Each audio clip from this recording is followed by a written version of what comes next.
Ladies and gentlemen, thank you for standing by. Welcome to the Qualcomm fourth quarter and fiscal 2018 earnings conference call. At this time, all participants are in a listen-only mode. Later, we will conduct a question-and-answer session. If you would like to ask a question during this time, press star, then the number 1 on your telephone keypad. To withdraw your question, press star, then the number 2. If you're using a speakerphone, please pick up your handset before pressing the numbers. As a reminder, this conference is being recorded November 7th, 2018. The playback number for today's call is 877-660-6853. International callers, please dial 201-612-7415. The playback reservation number is 136-84055. I would now like to turn the call over to John Sinnott, Vice President of Investor Relations. Mr. Sinnott, please go ahead. Thank you, and good afternoon, everyone. Today's call will include prepared remarks by Steve Mollenkopf and George Davis. In addition, Cristiano Amon, Alex Rogers, and Don Rosenberg will join the question-and-answer session. You can access our earnings release and a slide presentation that accompany this call on our investor relations website. In addition, this call is being webcast on Qualcomm.com, and a replay will be available on our website later today. During the call today, we will use non-GAAP financial measures as defined in Regulation G, and you can find the related reconciliations to GAAP on our website. We will also make forward-looking statements, including projections and estimates of future events, business or industry trends, or business or financial results. Actual events or results could differ materially from those projected in our forward-looking statements. Please refer to our SEC filings, including our most recent 10-K, which contain important factors that could cause actual results to differ materially from the forward-looking statements. And now to comments from Qualcomm's Chief Executive Officer, Steve Mollenkopf, who is speaking from our offices in China. Thank you, John, and good afternoon, everyone. We are pleased to report a strong set of results this quarter as we continue to execute on our strategic priorities to drive technology and product leadership, particularly in 5G. Manage our operating expenses, and return capital to our stockholders. Fiscal 2018 was an extraordinary year in the history of Qualcomm. We successfully navigated through many challenges, yet remained focused on execution and the significant opportunities in front of us. I believe we enter fiscal 2019 a stronger company and extremely well positioned for the future. Our fiscal fourth quarter results reflect continued strong performance with non-GAAP earnings of 90 cents per share, 5 cents above the high end of our guidance range, reflecting better than expected QCT performance and lower operating expenses. The growth of our leading customers in China was a positive for the company in the fiscal fourth quarter, both on volume and improving mix of devices. We expect further growth from our China business in fiscal 2019, particularly in the second half of the fiscal year. The combined impact of Apple instructing their contract manufacturers to stop paying their contracted royalty payments and Apple's decision to use a competitor's modem for their latest device has had a significant impact to our financial performance. Notably, over 50% of the expected fiscal 2019 headwind related to Apple is reflected in our first fiscal quarter guidance and impacts our QCT business. As we progress through the year, this will become less impactful to our quarterly results. Despite this, as you can see from our results, we are continuing to execute well with our customers. Importantly, we've laid a strong foundation for growth as we differentiate through our industry-leading innovation ahead of some very big opportunities, including the launch of 3G, the ramp of our RF front-end business, as well as industry transitions in Wi-Fi and the connected car. Looking ahead to fiscal 2019, the entire company remains focused around these 3 key priorities.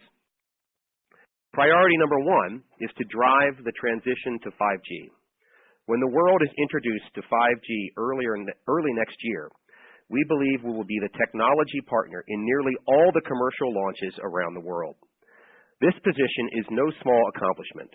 Transitions in wireless like 3G, 4G, and 5G are unforgiving to companies and competitors that are late to these transitions, especially in the initial ramp years. Our focus and investment priorities over the last couple of years have enabled us to successfully establish a strong technology position and lead the 5G industry transition, which will represent a significant opportunity for Qualcomm to expand revenue and earnings as we exit fiscal 2019. Just as 5G launch dates were accelerated by 1 year from the original timeline, we also expect the pace of 5G adoption to meet or exceed that of 4G. The first mobile 5G network launches will begin in the second calendar quarter next year, and there will be commercial launches occurring simultaneously across North America, Europe, China, Japan, South Korea, and Australia. In total, we are working with more than 18 OEMs who have committed to launch 5G handsets in 2019 based on our 5G NR X50 modems. We believe that Qualcomm is the leader in 5G with the ability to launch sub-6 GHz, millimeter wave standalone, and non-standalone 5G. Furthermore, 5G brings an order of magnitude increase in complexity over 4G across spectrum, network architecture, RF front-end, device form factors, especially the millimeter wave frequencies, power consumption and application and AI processors. This complexity plays directly to Qualcomm's strengths as an innovator and systems provider. Priority number 2 is resolving our dispute with Apple. Regarding Apple, our view on the timeline to resolve our licensing dispute has not changed. We have previously highlighted key litigation milestones in fiscal 2019 that we believe could help drive a resolution. Those litigation milestones have not changed, including the potential for multiple patent infringement rulings in China and Germany before the end of this calendar year. Aside from infringement of unlicensed intellectual property and other claims, including the recent product-related claims, there are billions of dollars in damages in the breach of contract claims against Apple's manufacturers. We expect a trial date to be set for that matter in San Diego during the early part of next year. We have continued to have discussions with Apple to try and reach a resolution, and we remain focused on driving the appropriate value for our stockholders, either through settlement or litigation. Resolution of the outstanding licensing disputes represents significant value to our shareholders and provides the foundation for very strong earnings growth, separate and apart from the 5G opportunities we've described. Priority number 3 is to execute well across our core product businesses. The strategic decisions we made to diversify our revenue in our mobile channel while expanding into adjacent opportunities is working. Our engagement with customers across multiple industries continues to expand, and our QCT business outside of Apple continues to grow. Our Snapdragon 800 solutions continue to define the premium tier benchmarks, and we expanded our leadership to the high tiers with Snapdragon 700. Consistent with our expectations, the product mix is improving in the China region, and key Qualcomm China-based customers are gaining share globally, most recently in India and Europe. In fiscal 2018, our non-Apple RF front-end revenue nearly doubled year over year, reflecting the full-year impact of the TDK acquisition and revenue growth across all key OEMs, leveraging one of the broadest portfolios of RF front-end products in the industry. Given our strong design win pipeline, we expect to grow RF front-end revenues by double-digit percentage in fiscal 2019. In 4G, our RF front-end traction includes 80 module design wins across key OEMs such as Samsung, Google, Sony, LG, Oppo, Vivo, Xiaomi, and OnePlus. Importantly, current commercial devices such as the Pixel 3, Pixel 3 XL, Samsung Galaxy Book 2, and Sony ZX3 all have our complete RF front-end modem to antenna solution. We are pleased to have established RF front-end design wins at major accounts in a mature 4G technology cycle, going against more than 4 RF front-end suppliers. This validates the competitiveness of our components across PAs, filters, switches, tuners, and modules. In 5G, we are well positioned with design wins at all our key Snapdragon 800 customers. The added complexity of 5G is also driving additional RF content per device, including combinations of sub-6 GHz and millimeter wave. As an example, a large number of 5G smartphones in the United States will require millimeter wave capabilities at launch. Across our adjacent opportunities, we are continuing to see exciting traction for our technologies and products in these new growth industries. In auto, Our integrated platforms are driving leadership and growth across telematics, infotainment, and in-car connectivity, with an order pipeline of more than $5 billion, up from $3 billion earlier this year. We are leading 5G innovation in cars and have secured the world's first major 5G design win with a leading automaker, and we are working with numerous other automakers and Tier 1 suppliers to bring 5G to vehicles. Infotainment is a particularly strong story for us, given our very strong long-term order pipeline with a broad set of key global customers. In networking, we remain the #1 share leader in retail and enterprise channels and continue to gain share. We are also #1 in mesh Wi-Fi, which accounted for 50% of all U.S. retail Wi-Fi network equipment sales during the first half of 2018. In fiscal 2018, leveraging our success with Wi-Fi mesh, we have expanded into the carrier segment and have significant design traction headed into fiscal 2019. Historically, we have benefited from technology transitions, and we are now driving industry adoption of 802.11ax, now called Wi-Fi 6, with more than 50 design wins in the pipeline. Looking ahead to 60 gigahertz Wi-Fi, we just announced the industry's first 11AY chipset, recently announced 11AD devices from Netgear and ASUS, and are working with Facebook on the Telegraph project.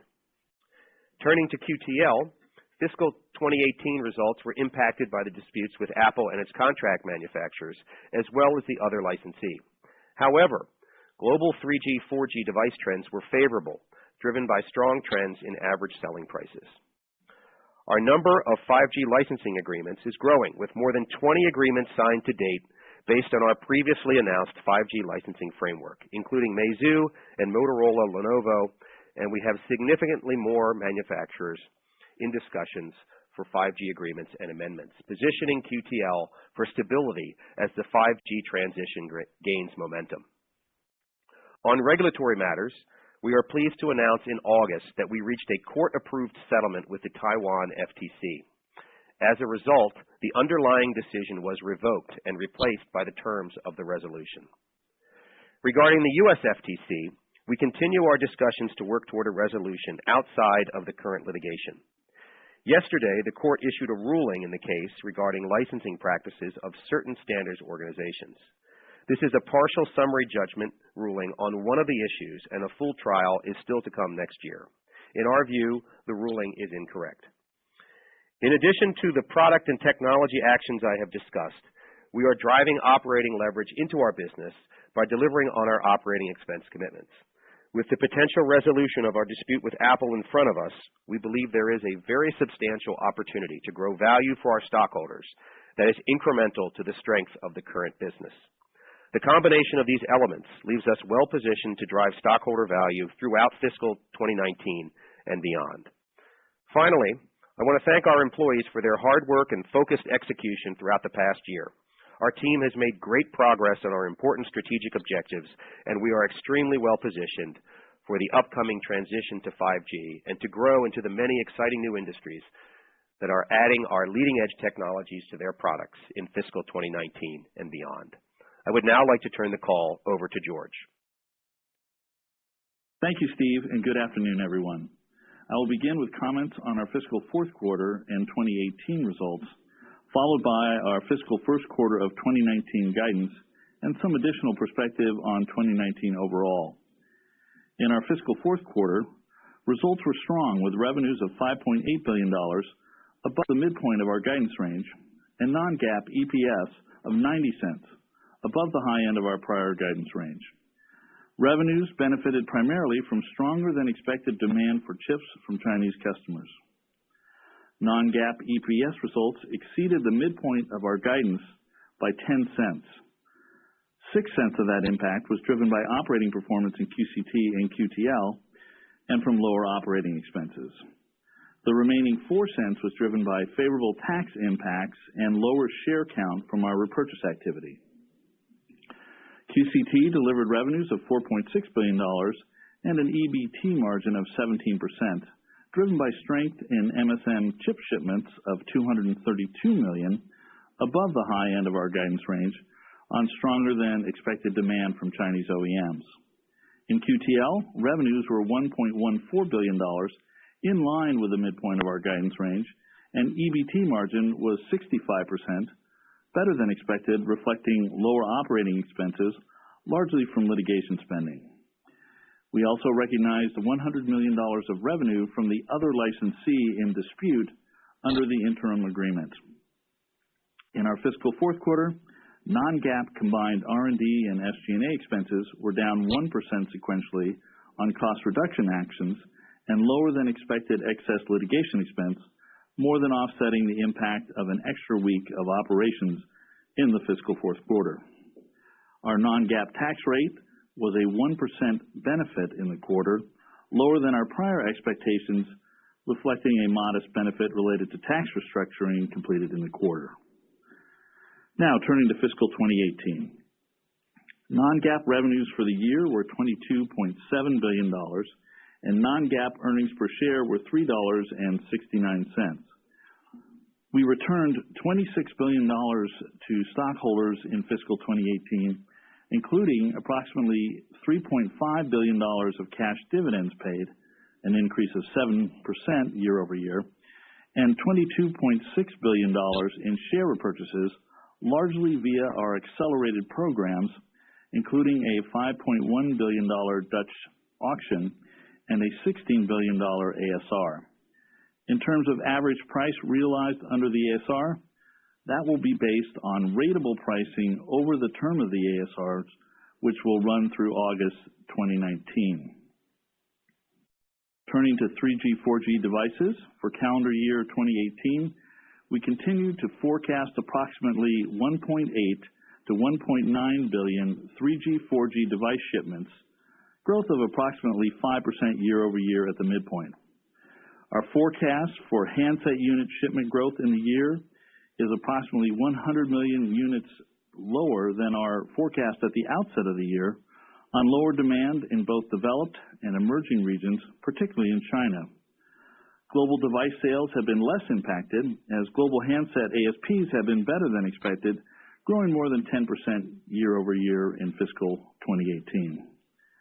In QCT, we saw strong performance in fiscal 2018 with 8% year-over-year growth in earnings before tax dollars and EBT margin at 17%, with strong demand trends in China, particularly in the mid and high tiers, offsetting the impact of lower share at Apple. In QTL, results in fiscal 2018 were significantly impacted by the disputes with Apple and the other licensee, and by the related litigation costs. These dynamics mask the strong global device sales growth in fiscal 2018, as higher handset ASPs across multiple price tiers made up for the modest handset unit growth. Looking at handsets in the fiscal year, we estimate that global sales grew 13%, driven by 1% unit growth and 11% ASP growth. Let's now turn to our financial outlook for the first fiscal quarter of 2019. We estimate fiscal first quarter revenues to be in the range of approximately $4.5 to $5.3 billion. We estimate non-GAAP earnings per share to be approximately $1.05 to $1.15 per share. Our first quarter estimate assumes continuing non-payment of royalties by Apple and the other licensee. As we have noted on previous calls, the impact of these non-payment of royalties has largely eliminated the seasonal effects we would normally see in QTL. Our fiscal first quarter outlook also reflects the change in our share in Apple from approximately 50% modem share in our fiscal first quarter 2018 to zero share in the flagship launches in our first fiscal quarter 2019. We have also seen our RF front-end share at Apple drop in the current launch. I will discuss the impacts here in more detail shortly. More than offsetting the demand and share impacts in the quarter is a one-time estimated benefit of approximately 45 cents of deferred tax asset impacts resulting from tax elections made in the first quarter of fiscal 2019 as part of our previously announced tax restructuring.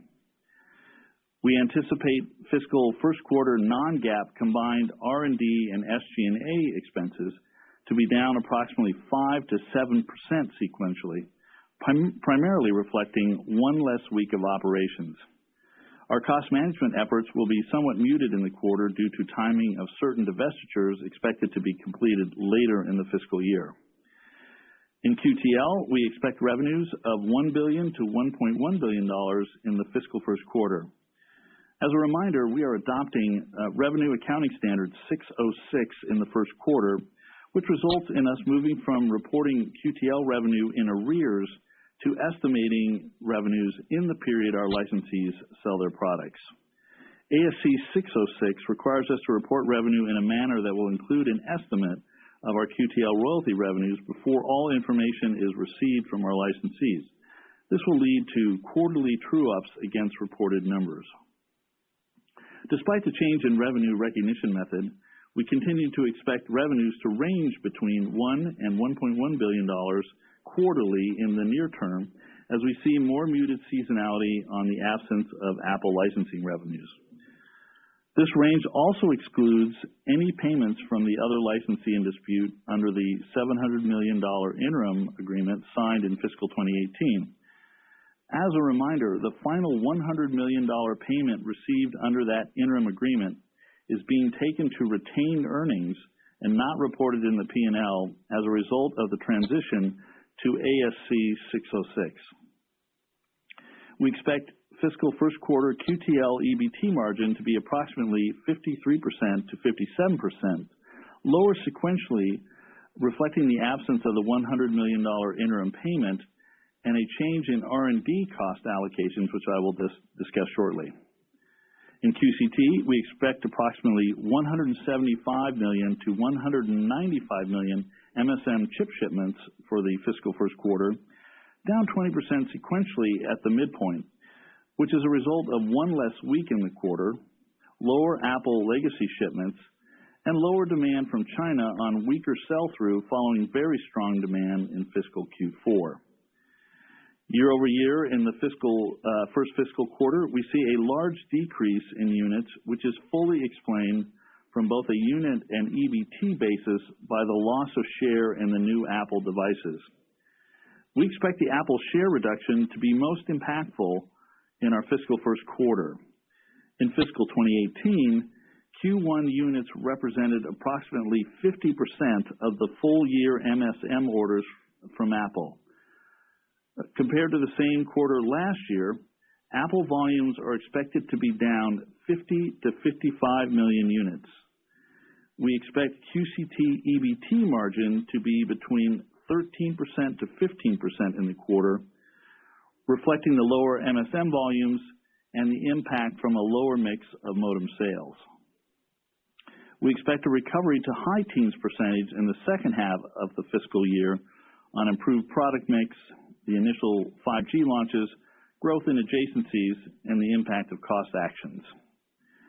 We expect QCT's demand profile and EBT in the fiscal second quarter to reflect more muted seasonality as the normal pullback in Q2 versus Q1 was historically heavily driven by Apple. Non-GAAP interest expense, net of investment and other income in the fiscal first quarter is expected to be approximately $100 million, which is a reasonable estimate for each of the remaining quarters in fiscal 2019. We forecast diluted weighted average shares for the first fiscal quarter to be approximately 1.23 billion. Turning to 2019, as Steve mentioned, resolving our two licensee disputes is a key driver for fiscal 2019 performance. Upon resolution, we continue to forecast significant positive revenue and EPS impacts.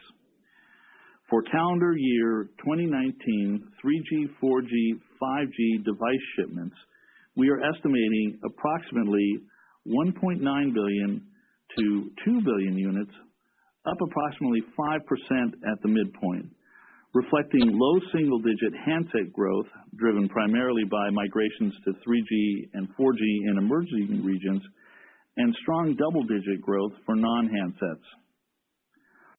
We currently see limited macroeconomic risk to our outlook from the trade dispute between China and the U.S., as there are currently tariff-related impacts on only a limited number of our revenue drivers.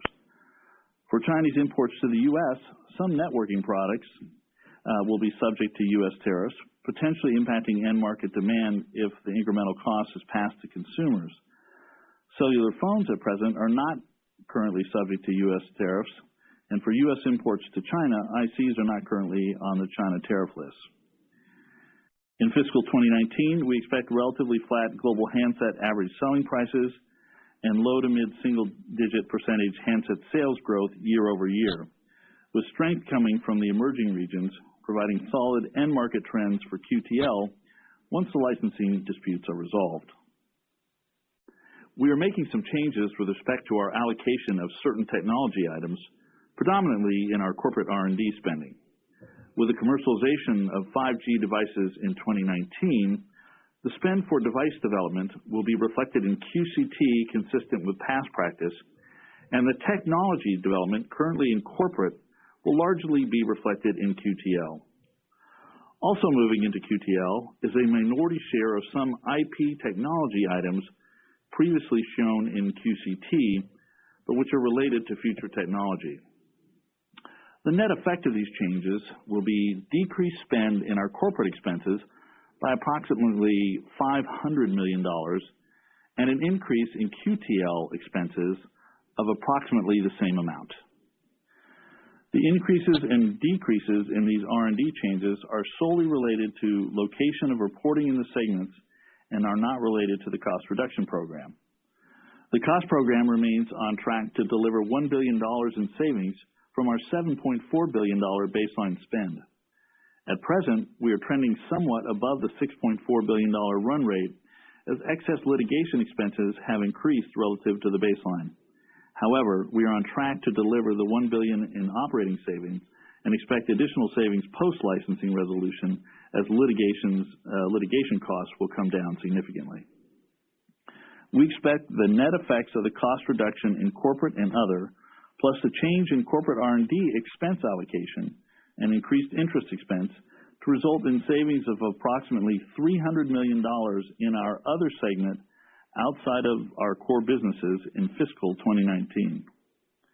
Our forecast for our non-GAAP tax rate in fiscal 2019 is approximately 3 to 4% and reflects both the run rate tax impacts of tax reform and the fiscal first quarter impacts of our tax restructuring. Excluding the impact of the deferred tax asset item, we expect the non-GAAP tax rate to be approximately 15% for the year. We expect fiscal 2019 weighted average diluted shares to be approximately 1.19 to 1.2 billion, lower year over year by approximately 280 million shares or 19% of shares outstanding on the full impact of our ASR, the Dutch tender, and open market repurchases. In summary, we expect fiscal 2019 earnings to be heavily weighted toward the back half of the year as the impacts of a number of factors increase over the next several quarters. We expect QCT to return to year-over-year earnings growth in the second half on growing China OEM share, initial 5G shipments, growth in adjacencies, and margin expansion. Our additional cost actions and share repurchases over the year will further lever our second half performance. That concludes my comments. I will now turn the call back to John. Thank you, George. Operator, we are ready for questions. Thank you. To queue a question, press star, then the number 1. To withdraw your question, press star 2. If you are using a speakerphone, please pick up your handset before pressing the numbers. One moment, please, for the first question. Thank you. Our first question is from the line of Romit Shah with Nomura. Please proceed with your question. Yes, thank you. I was hoping you could talk about the dispute with Apple. We've noticed during the quarter that there were judgments in your favor, ITC, for example, but those judgments are coming without any injunctive relief. And I'm just curious why, this hasn't changed your timeline on resolution. It would seem like, this dynamic would allow Apple to kick the can down the road for as long as they can. Ramit, this is Don. I think you got a little off. So the ITC ruling that you're referring to was the recommendation of the administrative law judge. We've previously given the dates. So that was the initial determination. That now goes to a final determination before the commission. It's true that he found infringement, which we were very pleased with, but he also decided that from his perspective there shouldn't be an exclusion order issued. We obviously disagree with that, and we have the opportunity before the commission to convince them otherwise.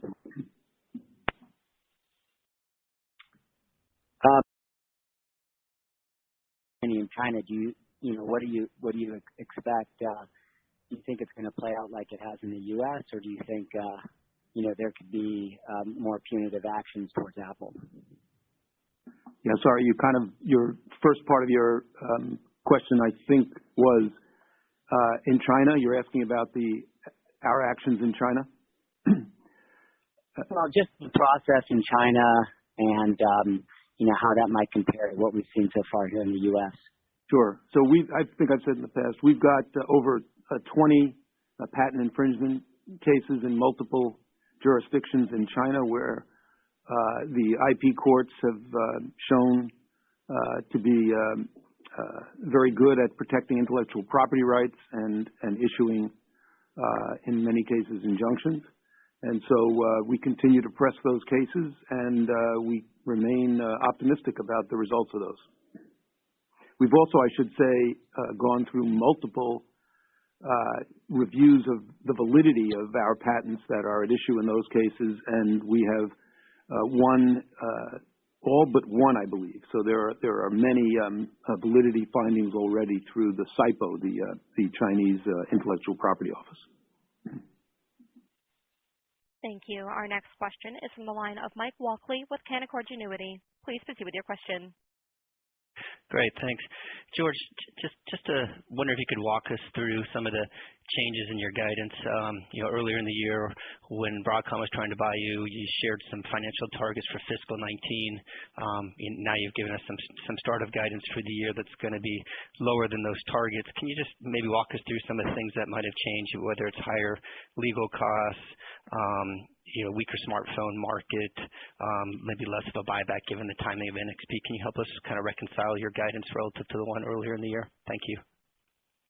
Yeah, hi, Mike. And let me generally characterize it for you. As we discussed previously, the extension of the NXP contract, first from April and then to July, and then of course the termination last quarter, and then the implementation of our capital return program in August accounts for a material part of the difference, as accretion is still the biggest single difference in the share repurchase case versus NXP, which came with accretion on day one. And under the share repurchase, as we've said, it's the combination of the licensing resolution and the share repurchase can actually bring higher accretion than we would have seen with NXP. I think in terms of just looking back to what we see now versus the beginning of last year, clearly we see a weaker handset market in both 18 and 19 than we saw at the beginning of the year. And I think that's one of the major factors. I think there's other minor factors like interest rates being higher. You've got some other factors like operating expenses related to what we were referring to as excess litigation being higher. But the key point is the same elements that drove our earnings performance at 525 and actually the higher range, which is really how we have discussed our performance post dispute resolution. Those things are all still in front of us, even with a weaker handset market overall. So the key thing is going to be resolution with Apple, and And then, of course, obviously the various implications of that resolution, whether it includes possible re-engagement on products and then, of course, the ultimate accretion that comes with that.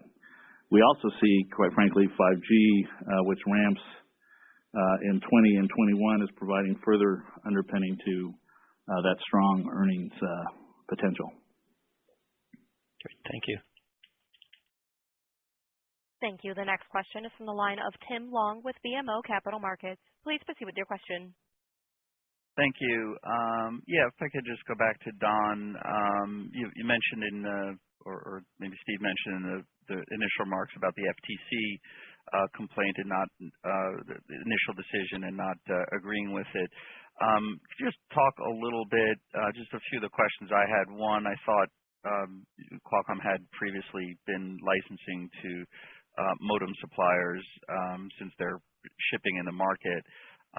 And then, second, is this, potentially risking the whole license royalty rate based on system rather than chip? And then third, if you can just maybe talk about how the FTC may impact or may not impact some of the other Apple or ODM cases that are out there. That'd be helpful. Thank you.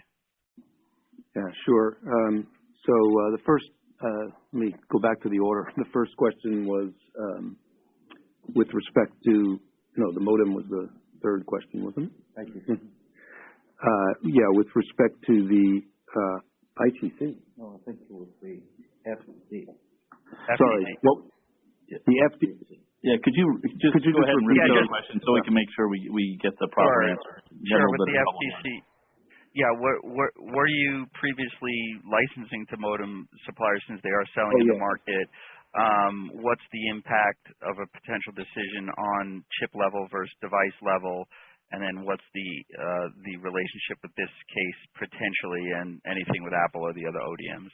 Yeah, sorry. So I got them now. So on modem licensing, your assumption was right. That is to say that competitive chip makers have been free to sell their chips to device makers. That's our practice has been because we license to device makers that competitive chip suppliers can sell to licensed device makers and not have to pay us a license fee, and that's been the case for many, many years. There was a time long ago when we provided some non-exhaustive licenses to some chip makers, but that was in the past. So your point is well taken because there was no need for a license. There is no need for a license on the component level as long as the device makers are licensed, which the industry has practiced since the very beginning of industry practice here. The primary standards bodies have constantly reiterated a device level licensing is the norm, and every player in the industry has followed that process. So that's why I say I think the judge respectfully got it wrong here, and we're looking forward to an opportunity for a full trial later in January. I think I've kind of answered your second question as well, so I'll pass that one. And in terms of the impact, there really is on ODMs and other Apple situations. There's no immediate impact here. We have licenses, as you know, which remain valid. This is a partial summary judgment, which the judge decided a particular issue in this case. It's not a final judgment, and so we'll just continue advocating our position in court and continue to have multiple licenses around the world, as you know.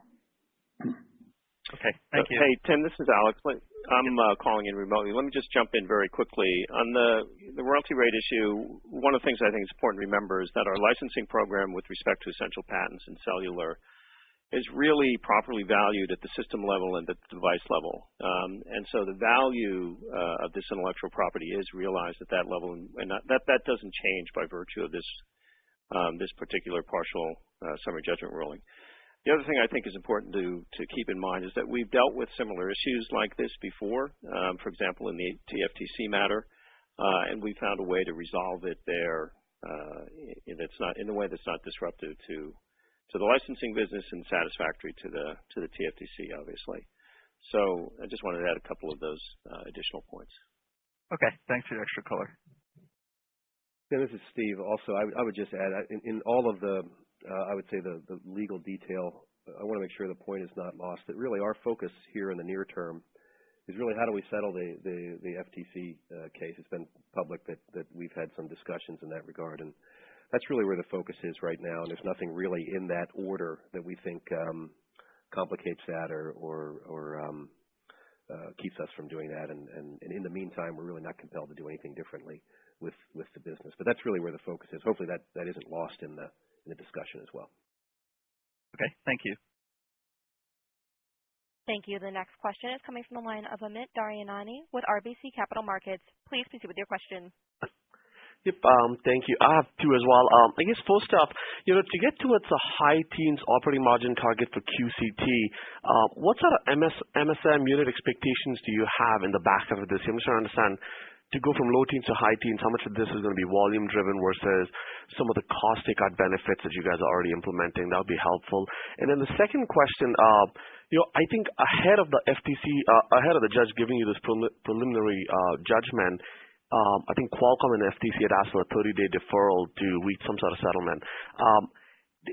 Does the ruling by the judge inhibit or prevent you guys from getting to some sort of, settlement with the FTC away from the courts?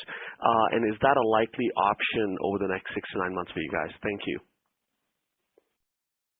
Amit, hi, this is George. I'll cover the MSM. We're seeing both benefits, more from mix in our MSM outlook in the second half versus the first half. Not so much a volume question, although it's good. But we're continuing to see a trend that we've seen before, which is a very strong volume move from low and mid up into the high and premium tiers, and that continues. And that also relates to kind of the timing of launches in China, which Cristiano's probably better to comment on. Of course, we still expect to see some additional benefit from the cost program as well.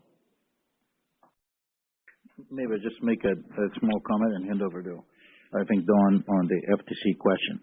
So, I mean, also at the very tail end of fiscal 19, that's when we're going to start to see, the ramp or some of the 5G devices.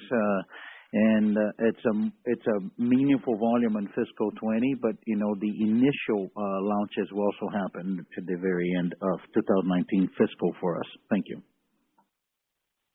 I think your question was, does the partial summary judgment ruling affect our continuing settlement discussions? And I think, as Steve just indicated, we have ongoing settlement discussions with the FTC, and we will continue those discussions with the FTC.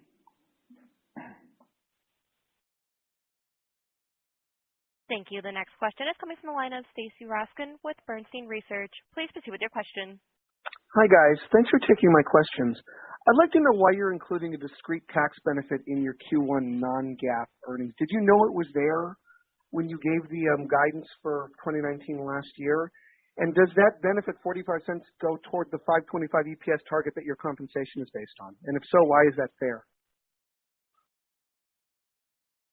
Hi, Stacy. The timing of the tax adjustment item relates to the timing of the tax restructuring that we've taken, and that's been a process that has been continually under review over the last several months, and but it really relates and reflects the timing of the actions. In terms of the compensation, we still are very focused on delivering the numbers that we have talked about, and that the board has based the compensation plan for management. And I think the one-time items are not the driving factor in delivering that business or those business results.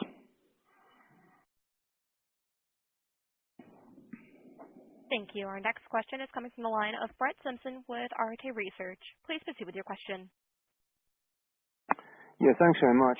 Question for George. I think earlier this year, during the sort of Broadcom situation. You guided on adjacency revenue for fiscal 19 at $7 to $8 billion from QCT.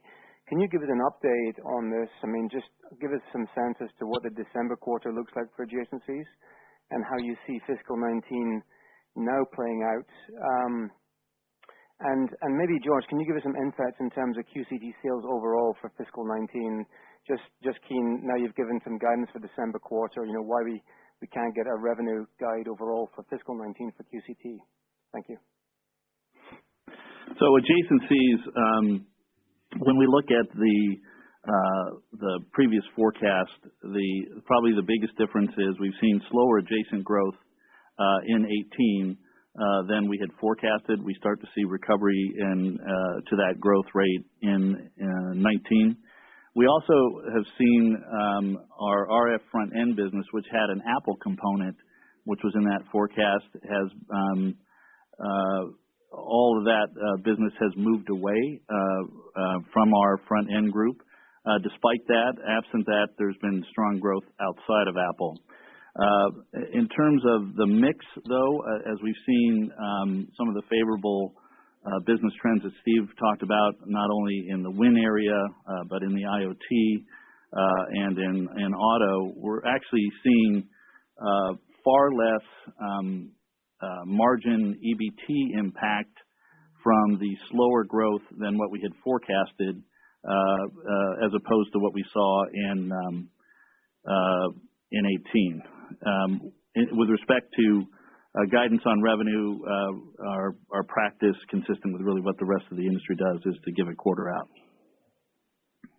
And maybe just to confirm, can you give us any sense as to, you said $7 or $8 billion earlier this year. Can you give us a range or any sort of insights on adjacency for fiscal 19 now? I understand it's slower growth. And maybe just a separate question for Cristiano on 5G. When you talk about Snapdragon 800 wins and the RF opportunity as well, can you maybe just frame what is the revenue opportunity per 5G phone when you're selling a Snapdragon 800 and the RF, the complete RF front end for 5G? Thank you. Again, we're not providing an updated guide against the $7 to $8 billion. The biggest difference between the range and what we see today is really slower growth in IoT and the impact of the Apple change in our front end business. But when I look at the EBT impact relative to our expectation to get to the earnings potential that we talked about, it's a very minor impact overall. Hi, Beth. So this is Cristiano. On 5G, we expect 5G to be a significant expansion, even on the existing units, both revenue and earnings for QCT, but also likely to be an expansion of share. And we see two drivers. One is we have a lot more content in the device.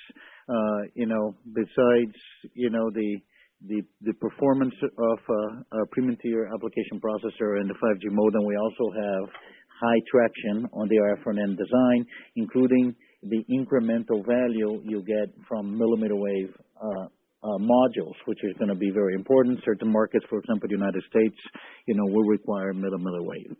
Thank you. Thank you. Our next question is coming from the line of Tal Liani with Bank of America. Please proceed with your question. Hi, guys.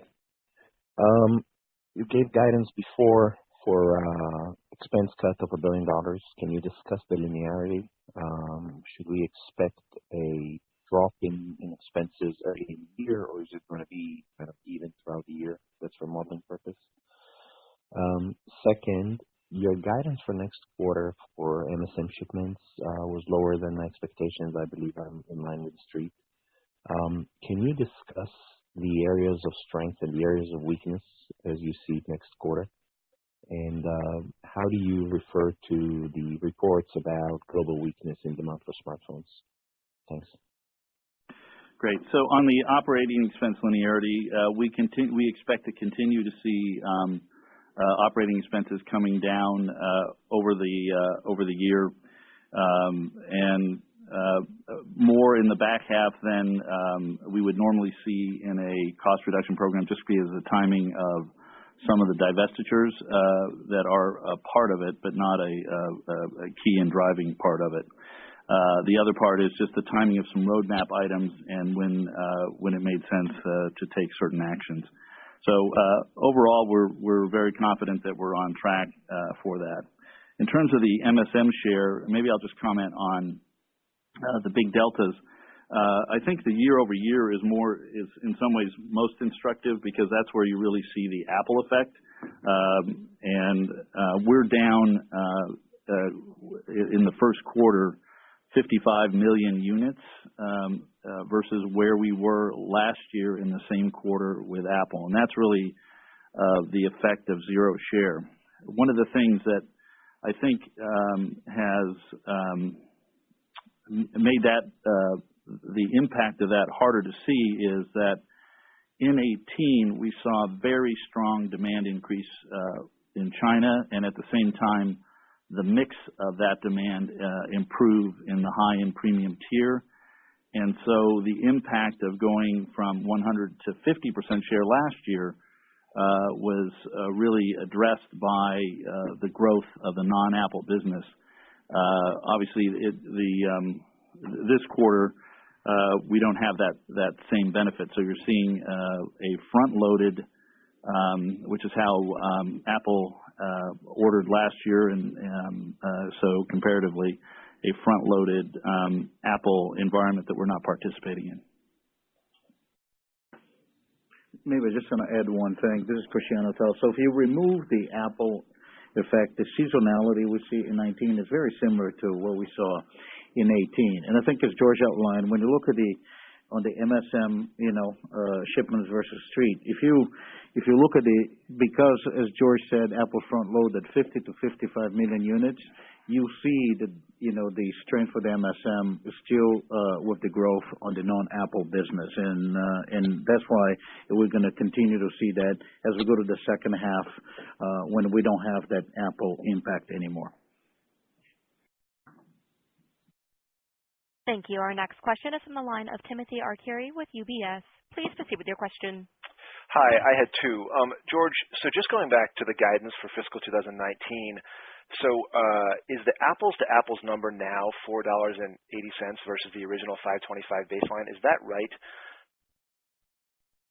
So, Tim, we're not re-guiding 19 against the numbers. Again, the largest delta, as I look at where we are versus, and again, it depends on whether you're looking at a 525 case that had NXP coming in on day one, or how do we get to the higher range that we talked about back in January of 18.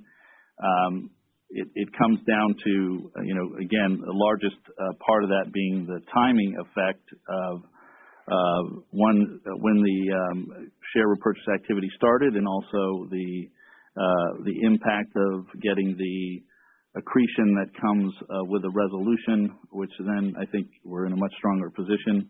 Otherwise, the biggest difference is really the market is a little bit weaker than we had expected before, and the balance being things like, such as I said, the slower growth in adjacents, actually a little bit higher interest rates having an impact, and slightly higher tax rates having an impact. Okay, George, thanks. And then there's a lot of moving parts, obviously, with Apple, but it seems like every call we hear more about a potential for an injunction in China. Maybe that's why they don't want to talk about units anymore. But I'm wondering, what is the catalyst for you to get an injunction? Is it a single one of these infringement cases going your way, which sounds like it might happen this quarter? So I guess the question is, could you get an injunction before the end of this year? Thanks. Hi, this is Don. Yeah, so as I mentioned, there are over 20 cases that we've filed in various jurisdictions within China, and yeah, the vehicle for an injunction is we request an injunction as part of the case. China, unlike some other countries actually will issue even preliminary injunctions and not wait through a full trial for permanent injunction. But as I said earlier, too, they also have a parallel process where the patent office reviews patents for validity, and we've been very successful so far there. So as soon as we get an infringement judgment in our favor, there is a real chance of injunctive relief there. Thank you. The next question is from the line of Ross Seymour with Deutsche Bank. Please proceed with your question. Hi, guys. Thanks for letting me ask the question. I had two. First, on the MSM side, dropping 20%. George, you said there are a number of things, Apple, extra week, et cetera. Can you just talk about, even if I took the Apple out on a year-over-year basis, it looks like the MSMs are flat to very slightly up. Given the dynamics of taking share in China, I'm surprised that it's not a little bit better than that. So any color on that? And the second unrelated question is on your tax commentary, not for the quarter, but you indicated it'd be 15% for the rest of the fiscal year after fiscal 1Q. Is that correct? And how does that tax rate of 15% change after you resolve the two outstanding disputes? So maybe I'll start with the tax rate first. You're correct. It's 15% on the remaining quarters, which gets you at roughly 3 to 4% for the full year, given the tax benefit in the first quarter. Effectively, the tax restructuring is bringing our offshore revenue onshore. And most of that revenue is going to be subject to the FDII rate, the foreign derived income rate, which is 13% as opposed to the statutory rate of 21%. And so I think, as we said, I think the mid-teens is still a good number to think about in terms of modeling because of that. The 15, you get pulled up a little bit because not everything falls into that bucket. And so you get pulled up a little on rate from the FDII rate. In terms of the MSMs, I want to make sure I understand. Are you talking about sequential or year over year? Because it's a very different story as we look at sequential versus year over year. Well, on year over year, you're guiding to 185 million units at the midpoint, and if my model's right, I think you did 237 in the same quarter a year ago. So if I just did the math of taking the 50 to 55 million units that you said from Apple out of the equation, it seems like you're still only talking kind of 182 million units. Yeah, now I got your question. So the difference, one of the differences, we're seeing some lower demand in China. As we said, Q4, part of our outperformance in Q4 was high in premium tier devices in China, and so we're seeing that come down a little bit as sell-through for some of our customers was below expectations. So there's a little bit of a digestion period, and I think that's part of why it looks like we're not getting as much pickup year over year potentially from the growth in China. And it was, by the way, Q1 last year was not a bad quarter for China units either. Thank you. This ends our allotted time for questions and answers. Mr. Mollenkopf, do you have anything further to add before adjourning the call? Thanks. I just wanted to thank everybody for joining us on the call today. We're on the cusp, I think, some very big industry transitions that we're well positioned for: 5G, the ramp of our RF front-end business, and of course the ramp of the design-in pipeline, particularly in auto. I just want to thank the teams for their hard work. They never took their eye off the ball this year, and I think we're really well positioned as a result going into 5G. Thank you, everyone. We'll talk to you next quarter. Ladies and gentlemen, this concludes today's conference call. You may now disconnect.